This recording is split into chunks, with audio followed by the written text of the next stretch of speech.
Selamat pagi anak-anak semuanya. Oke, semuanya dalam keadaan sehat ya? Alhamdulillah. Oke, bahagia semuanya? Insya Allah ya, oke, insya Allah. Oke, semoga dalam keadaan sehat semuanya, semangat semuanya, bahagia semuanya, oke. Pertama-tama, sebelum kita mulai, Bapak akan absen dulu ya, kehadiran.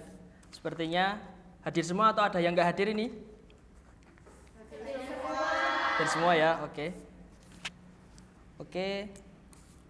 Bapak absen yang pertama ada Alfi Rohimatus. Hadir, Pak. Selanjutnya Angelina Octavia. Hadirah. Selanjutnya ada Anisatri. Hadirah. Terus ada Mbak Krista. Hadir, Pak. Oke.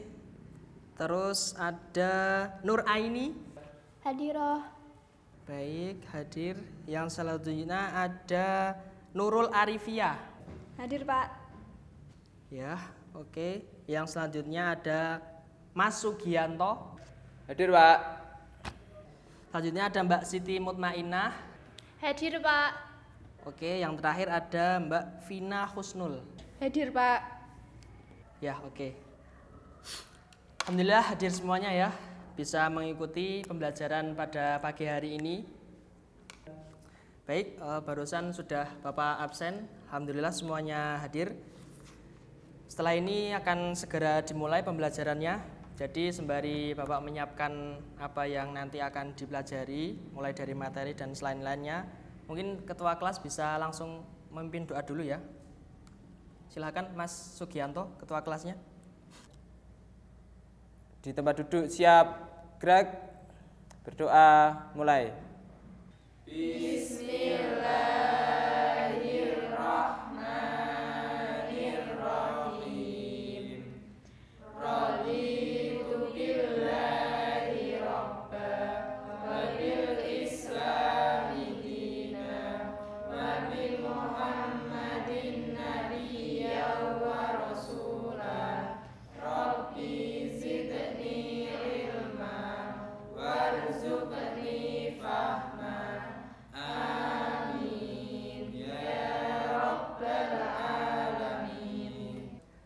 Alhamdulillahirrahmanirrahim, sudah berdoa. Semoga pembelajaran pada pagi hari ini bisa berjalan dengan lancar.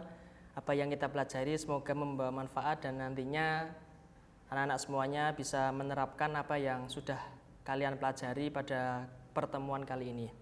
Oke, baik. Jadi anak-anak semuanya, ada yang tahu hari ini kita belajar apa? Ada yang tahu? Sholat ya, benar sekali ya. Sesuai yang sudah Bapak tampilkan di sini hari ini, tema kita adalah tentang sholat. Oke, sholat. Nah, sudah menjadi sebuah kewajiban bagi umat muslim. Sholat sudah diketahui ya, semuanya sholat semua toh? Ya, alhamdulillah sholat semuanya. Jadi amalan sholat ini sudah lazimnya memang sudah dilaksanakan oleh seorang muslim pada umumnya. Jadi ketika ya orang tidak sholat, apalagi itu muslim tidak sholat, jadinya dosa. Ya, sudah menjadi ketentuan yang pasti. Oke, nanti kelanjutannya akan Bapak tampilkan di slide yang sudah Bapak siapkan tadi. Mungkin ada anak-anak yang bisa membantu untuk menggantikan slide-nya. Ini ada beberapa slide. Silakan. Baik, terima kasih Mas Sugianto. Bisa dilanjut slide-nya? Ya, oke. Sudah tertera di sana sholat pengertiannya apa? Jadi sebuah amalan sholat itu memiliki beberapa pengertian yang harus diketahui secara bahasa. Sholat ada yang tahu secara bahasa apa? Ada yang tahu? Doa. Oh, sudah tahu ya. Jadi kok bisa sholat dikatakan sebagai doa, itu dari mana dasarnya? Nah, ini dia dasarnya. Idza dunya ahadukum falyujib fa in kana shaiman falyusolli. Nah, di sini ada kata-kata falyusolli di mana ini diartikan sebagai doa. Jadi kan kalau diartikan sesuai artinya dari hadis ini kan tidak sesuai. Wong fa in kana shaiman falyusolli. Mosok ada seseorang yang seseorang yang puasa disuruh sholat. Nah, jadi ketika di sini diartikan bahwasannya jika salah seorang Fa'inkana so'iman ya. Jadi ketika seseorang puasa itu fal yusoli, maka hendaklah kalian untuk berdoa. Nah, jadi salah satu orang yang sangat diijabah doanya itu ketika seorang itu berpuasa. Nah, jadi ketika ada seorang berpuasa, kita akan didekati orang yang puasa, maka fal yusoli. Nah, jadi di sini sholat bisa dikatakan sebagai doa. Nah, dasarnya ini. Nah, lanjut. Nah, secara istilah sholat adalah suatu ibadah di mana terdiri dari beberapa perbuatan dan juga ucapan yang diawali dengan takbiratul ihram dan diakhiri dengan salam. Nah, jadi semua itu terdiri dari beberapa runtutan perbuatan dan juga rukun-rukun yang harus dilakukan. Nah, ketika atau salah satunya rukun itu tidak terpenuhi, maka ya sholat yang kita lakukan tidak sah. Oke, sudah paham ya? Tadi apa pengertian dari sholat secara bahasa? Doa. Jadi sudah tertera di sini. Yang kedua, secara istilah apa? Ibadah, ucapan dan perbuatan dengan takbiratul ihram dan diakhiri dengan ya, oke. Nah, jadi sudah diketahui tadi pengertian sholat secara bahasa ya. Secara istilah juga sudah diketahui. Oke, lanjut, Mas. Nah, ini sudah kita ketahui ya kedudukan sholat sebagai tiang agama ya, sholat as-sholatu imaduddin. Jadi ketika sholat itu sebagai sebuah tiang agama, ibaratkan ketika ada rumah tidak ada tiangnya bagaimana? Roboh. Ya, jadi agama Islam diperkuat dengan dengan orang-orang Muslim yang memperbaiki sholat-sholatnya. Jadi anak-anak semuanya Bapak harap bisa memperbaiki kualitas sholat kalian agar apa? Agar agama Islam ini tetap kokoh, karena sebuah sholat itu kan sebagai tiang agama. Lanjut. Nah, oke. Jadi di dalam sholat tentunya ada beberapa hal, ada beberapa ketentuan yang dimana ketika seseorang muslim itu melaksanakan sholat harus terpenuhi. Nah, jadi ada beberapa hal. Yang pertama ada syarat wajib sholat. Apa teman-teman? Syarat wajib sholat. Nah, jadi syarat dimana ketika seseorang itu diwajibkan, gimana sih kok orang itu bisa diwajibkan sholat? Nah, itu ketika bagaimana? Nah, jadi syarat wajib sholat terdiri dari beberapa hal, itu ada 5 yang Bapak cantumkan. Yang pertama Islam, ya sudah jelas, ya, karena sholat itu kan sebuah kewajiban bagi orang-orang Islam. Ketika orang yang tidak Islam ya tidak sholat ya. Oke, yang selanjutnya berakal. Nah, jadi berakal ini yang seperti apa? Berakal di mana seseorang itu sudah bisa memahami kriteria, bisa memahami ketentuan-ketentuan di dalam sholat. Jadi ketika orang yang berakal ini ya sudah menjadi kewajiban untuk melaksanakan sholat. Ketika orang itu mohon maaf, orang itu malah gila, orang itu dalam keadaan mabuk dan lain sebagainya, kan tidak berakal ya, itu di luar akal malah. Ya, jadi ya itu tidak diwajibkan sholat. Yang ketiga ada baligh. Nah, baligh di sini apa? Nah, jadi baligh adalah ketika posisi seorang muslim di mana dia sudah bisa membedakan. Nah, membedakan antara yang benar, antara yang salah. Nah, jadi sudah baligh, sudah umur, sudah mencapai umur. Jika laki-laki, tanda balighnya apa? Ada yang tahu? Mimpi basah. Ya, mimpi basah. Kalau yang perempuan, tanda balighnya? Haid. Nah, jadi ketika seorang laki-laki sudah dalam keadaan sudah baligh, intinya tadi ya, sudah baligh, sudah ada ketentuan baligh, dan juga perempuan sudah ada ketentuan baligh juga. Nah, jadi sudah dipastikan itu menjadi sebuah syarat kewajiban sholat. Nah, selanjutnya ada suci dari hadas besar dan kecil. Nah, jadi sholat ketika dilaksanakan, sebelum sholat kan apa? Harus wudhu. Nah, jadi di sini wudhu ini kan sebagai sebuah syarat. Nah, jadi ketika sudah wudhu, ternyata sudah suci, terus ya sudah bisa melaksanakan sholat. Nah, ketika sudah wudhu kan untuk menghilangkan hadas kecil saja atau tayamum. Nah, untuk menghilangkan hadas besar, contohnya bisa dengan mandi juga. Nah, oke, yang selanjutnya ada sadar. Nah, jadi ini hampir sama dengan yang berakal tadi. Nah, jadi sadar, dia itu sadar akan melaksanakan sholat. Dia sadar ya akan sholat, akan wudhu. Nah, ketika dia tidak sadar, mabuk atau malah gila, ya tidak diwajibkan sholat. Oke, sudah tadi syarat wajib sholat. Bisa diulangi? Ayo, apa syarat wajib sholat? Yang pertama? Islam. Berakal. Ya. Nah, jadi diingat-ingat. Nah, nantinya ketika malah kalian mengajari seseorang, nah kalau ditanya apa saja syarat wajib sholat Mbak Angel, nah bisa disebutkan Islam, berakal, balik, suci, dan sadar. Oke, lanjut. Nah, tadi sudah ada syarat wajib, yang selanjutnya syarat sah. Nah, ya oke, syarat sah sholat. Nah, oke, jadi syarat wajib dan syarat sah ini berkesinambungan. Jadi ketika syarat sah ini adalah sebuah syarat di mana sudah dianjurkannya untuk sholat. Nah, jadi ketika kok di antara syarat sah ini kok belum terpenuhi ya, jadi belum bisa melaksanakan sholatnya. Jadi yang pertama ada syarat sah yang pertama ada sudah masuk waktu sholat. Nah, ditandai dengan adzan, ya bisa dengan adzan. Nah, jadi ketika sholat itu sudah memasuki waktu sholat, misalnya zuhur, sudah adzan zuhur, nah jadi ya itu sudah menjadi ketentuannya, menjadi syarat sah sholat. Nah, jadi ketika kok sebelum adzan kalian sudah sholat, jadi gimana? Tidak sah ya? Ya jadi tidak sah. Ya. Jadi ketentuannya harus sudah memasuki waktu sholat. Yang kedua yaitu suci badan, pakaian, tempat sholat itu maksudnya ya. Jadi tempat sholat dari hadas dan najisnya. Dipastikan ketika kalian sholat, perhatikan di tempat kalian, misalnya tempat sujud kalian ada kotorannya. Biasanya di masjid-masjid itu kan misalnya yang mohon maaf, misalnya masjid itu tidak terawat, masjid itu dalam perawatannya kurang atau marbotnya tidak perhatian akan kebersihan masjid. Biasanya dalam masjid itu ada kotoran hewan, dari hewan manapun tidak diketahui yang mungkin belum dibersihkan. Nah, jadi perhatikan harus suci tempatnya. Yang selanjutnya ada suci badan dan pakaian sudah tentu. Nah, jadi suci badan pastikan tidak ada najis yang menempel di badan kita ataupun pakaian kita, harus memakai pakaian-pakaian yang suci, yang bersih, yang wangi. Nah, disunahkan kan ketika melaksanakan sholat harus dengan pakaian yang terbaik ya. Ya, oke. Selanjutnya menutup aurat. Nah, ini menutup aurat mungkin kurang diperhatikan ya. Jadi terkadang ketika seseorang itu sholat, misalnya sholat dia kesusu bahasanya apa ya? Terburu-buru ya? Iya, terburu-buru ya.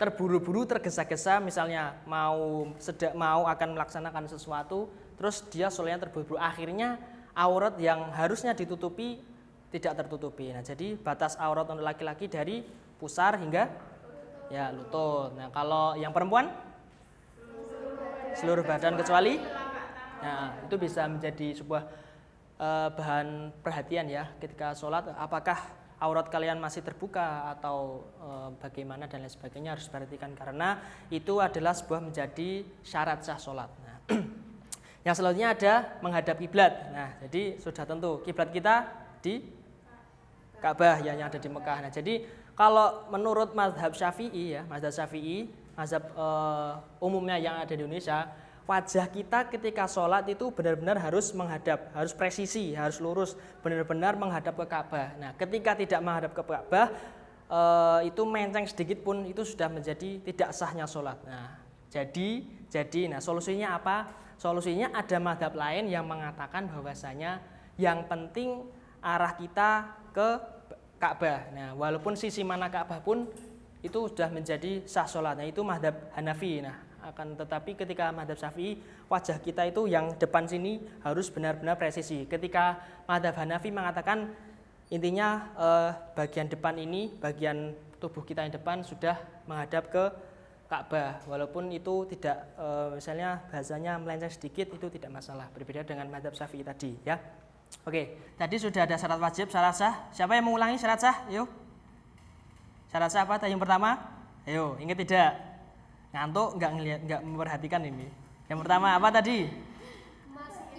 Memasuki waktu sholat. Yang kedua, suci badan, pakaian, dan tempat. Yang ketiga, ayo.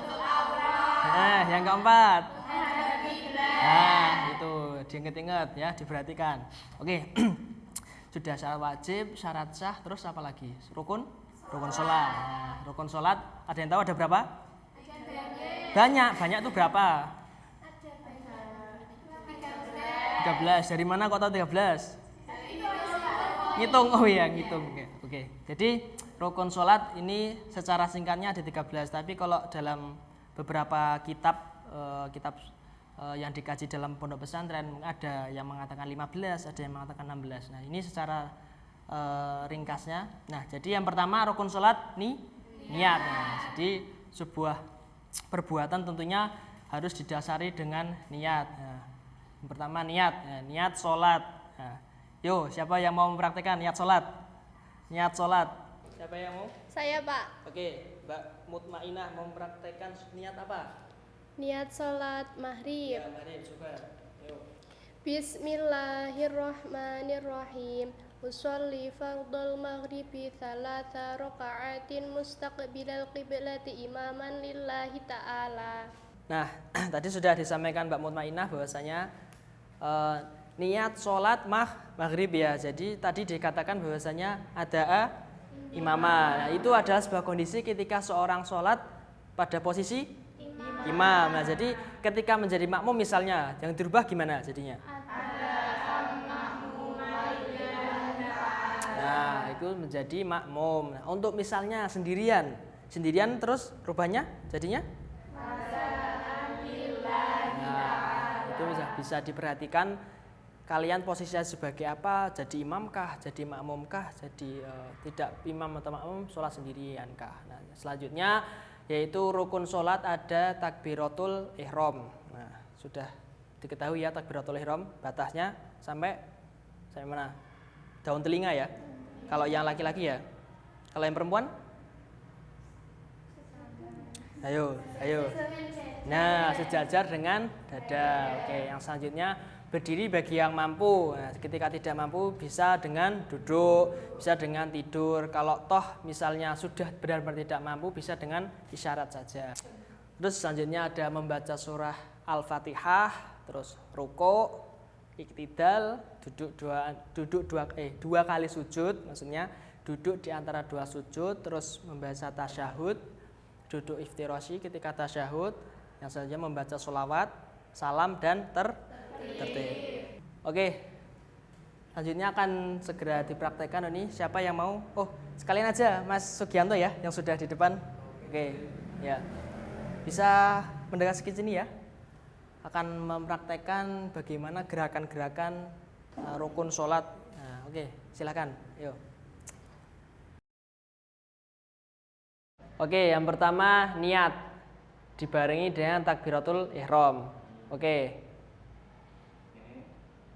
Nah, itu bisa diperhatikan. Jadi niat takbiratul ihramnya dibarengi ya. Kita takbiratul ihram dengan niat sekalian. Untuk yang laki-laki batasnya sampai daun telinga, yang perempuan tadi batas dada. Oke, yang selanjutnya berdiri terus membaca surah Al-Fatihah. Oke, setelah membaca surah Al-Fatihah, lanjutnya surat pendek, tapi kan itu sunnah ya. Terus ini selanjutnya adalah ruku. Nah, silakan Mas Sugianto. Nah, dalam kondisi posisi ruku ini, jadi ketika seorang yang sholat itu punggung dengan kepala itu harus sejajar. Nah, jadi tidak tinggi kepalanya atau malah tinggi punggungnya. Nah, itu tidak. Jadi kalau diibaratkan, jadi ketika misalnya ada telur di atasnya tidak jatuh. Nah, jadi sejajar. Selanjutnya adalah iktidal. Nah, seperti itu disertai dengan bacaan iktidal. Terus selanjutnya 2 kali sujud. Nah, jadi sujud kan ada 2 kali. Nah, cukup praktekkan 1 kali aja, Mas. Nah, jadi ketika sujud ini seorang yang sholat, nah perhatikan yang menempel bagian dahinya, terus kedua telapak tangannya, terus kedua lututnya, nah terus yang belakangnya. Nah, jadi kaki 2 yang belakang itu seperti mancat bahasanya apa ya? Gini loh. Nah, mancal les itu pokoknya itu harus kayak nah, oke, terus selanjutnya duduk di antara 2 sujud. Nah, oke, nah jadi ketika duduk di antara kedua sujud ini, nah sebelum sujud yang kedua lagi, jadi tangannya semua istilahnya megar. Nah, terus ditempelkan di paha. Terus perhatikan kaki yang belakangnya. Nah, kaki yang belakangnya yang sebelah kanan itu juga seperti posisi sujud tadi, kayak mancat gitu loh, sedikit menekuk. Ya. Selanjutnya membaca tasyahud.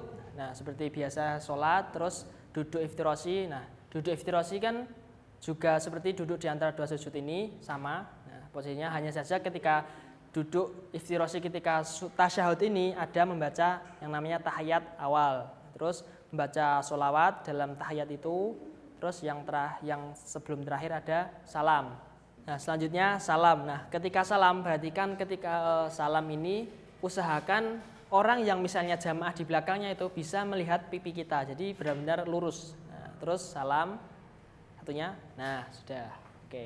Oke, tadi sudah diperhatikan oleh Mas Sugianto. Jadi dari niat sampai salam, nah jadi bisa diperhatikan pergerakannya itu ada ketentuan apa yang harus dipenuhi, harus ditaati. Jadi yang terakhir ada tertib. Nah, jadi dari niat sampai salam sampai tertib pastikan ya tidak ada yang terloncat atau malah dikurangi atau malah tidak dilaksanakan. Nah, itu tidak. Jadi harus tertib. Oke, Mas Sugianto bisa kembali ke tempat. Terima kasih. Oke, jadi breaking dulu biar nggak ngantuk, biar tetap fresh. Nah, oke, semuanya bisa berdiri ya. Oke, berdiri. Oke, nggak apa-apa. Oke, ini breaking kita. Nah, sudah berdiri semua. Jadi tahu ya lagunya kayak kalau kau suka hati tepuk tangan. Nah, tapi ini versi Arab. Nah, oke. Nah, jadi versi Arab. Nanti Sofik Yadaik tepuk tangan, tok rosak, anggukkan kepala, terus yang terakhir tuskit rijlek itu menghentakkan kaki. Oke, kaki. Oke, bisa dimulai yuk. Lau anta sa'idun sofik yadaik. Lau anta sa'idun sofik yadaik. Lau anta sa'idun wa qalbuka masrurun. Lau anta sa'idun sofik yadaik. Lau anta sa'idun ta'ti ro'sak. Lau anta sa'idun ta'ti ro'sak. Lau anta sa'idun wa qalbuka masrurun. Lau anta sa'idun ta'ti ro'sak. Lau anta sa'idun tuskit rijlaik. Lau anta sa'idun tuskit rijlaik.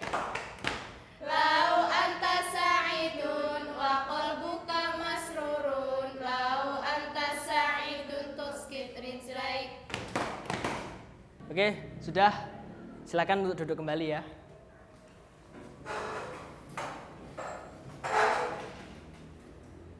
Oke, sudah seger ya, fresh lagi, nggak ngantuk. Nah, oke, selanjutnya ini ya terakhir adalah hal-hal yang membatalkan sholat. Yang pertama ada berhadas kecil maupun besar.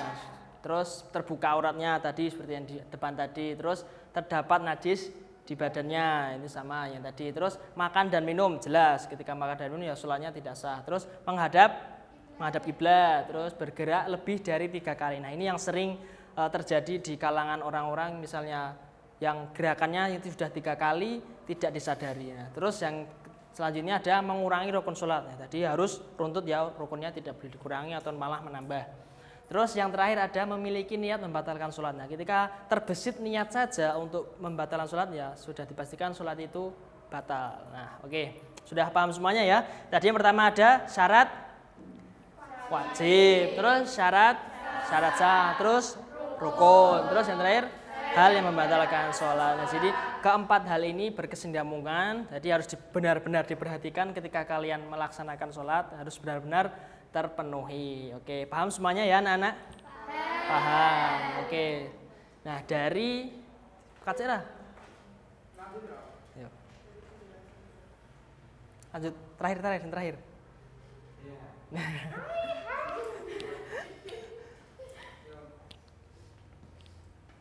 Wis? Oke. Dari penjelasan Bapak tadi, dari yang awal, dari syarat wajib hingga yang barusan hal-hal yang membatalkan sholat, dari anak-anak ada yang ditanyakan, mungkin ada hal yang tidak dipahami, ada hal yang kalian penasaran ingin ditanyakan, ada yang ditanyakan? Siapa? Silakan. Oke, baik, Mbak Aini, silakan pertanyaannya. Apa sih Pak keistimewaan sholat? Oke, baik, terima kasih. Tadi pertanyaannya sangat bagus dari Mbak Aini ya. Jadi apa pertanyaan tadi teman-teman? Jadi apa sih keistimewaan dari sebuah sholat itu, amalan sholat itu keistimewaannya apa? Jadi ada sebuah kisah ya teman-teman. Nah, kisahnya adalah ketika seorang kiai bertemu dengan seseorang itu orang yang taat ibadah. Nah, jadi orang yang taat ibadah dia itu sholat, dia tidak pernah sholat. Nah, karena dia belum mengetahui apa sih hal yang membuat sholat itu istimewa. Nah, jadi dia itu zakat, dia juga haji, dia juga puasa dan ibadah lainnya yang dianjurkan oleh Allah Subhanahu wa taala. Nah, jadi ketika seorang itu menanyakan suatu hal kepada kiai itu tadi, jadi ya kiai, ya, bujuklah aku untuk sholat. Saya sudah zakat, saya puasa, saya haji dan lain sebagainya saya lakukan, tapi tidak dengan sholat. Nah, jadi akhirnya seorang kiai itu menjelaskan dengan sebuah kisah yang sangat menakjubkan. Jadi kisahnya apa? Nah, dia menjelaskan bahwasanya sebuah perintah sholat ini adalah sebuah perintah yang sangat spesial, sangat istimewa. Nah, artinya apa? Sebuah perintah zakat hanya ayat turun. Nah, sebuah perintah haji ayat saja turun. Nah, terus puasa juga ayat saja turun. Nah, beda dengan sholat ini. Nah, ini penjelasan dari seorang kiai. Beda dari perintah sholat. Perintah sholat disampaikan oleh Allah Subhanahu Wa Taala langsung kepada Nabi Muhammad. Nah, dengan perjalanan Nabi Muhammad dari kisah Isra Mi'raj ya. Isra Mi'raj dari mana? Masjidil Aqsa sampai Masjidil Haram terus menuju Sidratul Muntaha. Nah, jadi di sana Nabi Muhammad menerima perintah sholat yang tadinya 50 menjadi 5 waktu. Nah, jadi ini yang membuat hal dari sholat itu istimewa. Artinya apa? Nabi harus langsung menemui Allah Subhanahu wa taala di Sidratul Muntaha untuk menerima perintah sholat ini. Jadi berbeda dengan perintah-perintah ibadah lainnya yang langsung dari Allah disampaikan kepada Nabi, langsung diturunkan ayat saja. Nah, jadi ini yang membuat hal dari sholat itu spesial. Nah, selanjutnya ketika di dalam gerakan sholat ini ada gerakan yang namanya sujud. Nah, sholat adalah sebuah wujud dari penghambaan. Nah, jadi ketika seorang itu mengaku hamba, ya dia harus sholat. Nah, jadi dalam sujud, nah bagian dari seseorang yang paling mulia kan kepala ya. Ketika kepala misalnya dari teman-teman yang mohon maaf misalnya dijahili atau ditempeleng atau yang sebagainya, yang itu adalah sebuah perbuatan yang tidak terpuji. Nah, jadi kalian akan tersinggung ketika kepala kalian dijahili oleh teman kalian ya. Tapi ketika di dalam sholat kalian harus sujud. Di mana sujud ini posisi kepala di bawah dan di paling bawah. Nah, di dasar. Jadi sejajaran kaki. Nah, jadi ini adalah sebuah wujud penghambaan yang paling tinggi dari seorang hamba itu. Oke, baik. Terima kasih sudah bertanya tadi Mbak Aini. Nah, jadi kesimpulannya apa, teman-teman? Nah, jadi sholat adalah sebuah amalan yang memang sudah diwajibkan. Nah, jadi kualitas seorang hamba itu diukur dari bagaimana sholatnya. Jadi usahakan ya, Bapak harap nantinya ketika sudah ini selesai dari sini bisa mengambil apa yang Bapak sampaikan, bisa mengambil apa yang bisa dipelajari, nanti bisa diterapkan, nah, bisa memperbaiki kualitas sholat kalian. Nah, jadi oke, mungkin akan berakhir pelajaran kita hari ini tentang sholat. Mas Sugianto bisa kembali dulu ya. Oke, terima kasih atas bantuannya.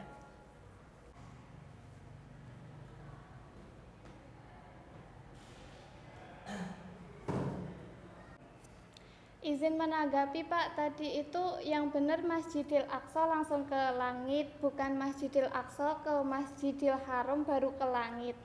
Terima kasih. Oh ya, terima kasih untuk Mbak Anisatri ya untuk masukannya. Terima kasih ya. Mohon maaf tadi kesalahan dalam menyampaikan ya, Bapak dalam menyampaikan salah. Jadi yang benar tadi Masjidil Haram terus Masjidil Aqsa terus ke Sidratul Muntaha. Oh iya, benar, terima kasih ya. Oke, baik, terima kasih atas partisipasinya pada pertemuan pagi hari ini tentang mengenai sholat ya. Mohon maaf tadi ada sedikit kesalahan dalam menyampaikan dan Bapak harap kalian bisa mendapatkan apa sesuatu yang berharga, sesuatu yang bisa kalian pelajari dan tentunya nanti bisa diterapkan. Nah, oke. Mari kita akhiri pembelajaran pada pagi hari ini, mengingat juga waktu sudah menunjukkan agak siang, nanti kan berlanjut ke pelajaran selanjutnya. Kita akhiri dengan membaca doa dahulu ya. Oke, ketua kelas bisa dipimpin untuk berdoa.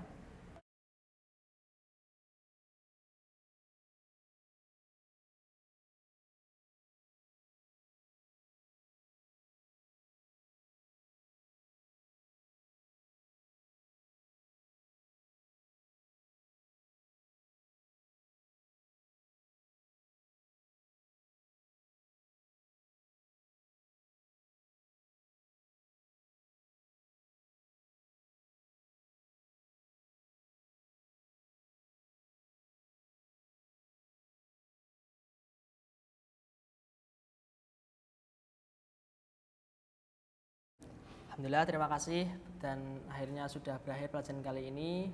Mohon maaf bila ada kesalahan. Bapak akhiri, sampai jumpa di pertemuan selanjutnya. Assalamualaikum warahmatullahi wabarakatuh.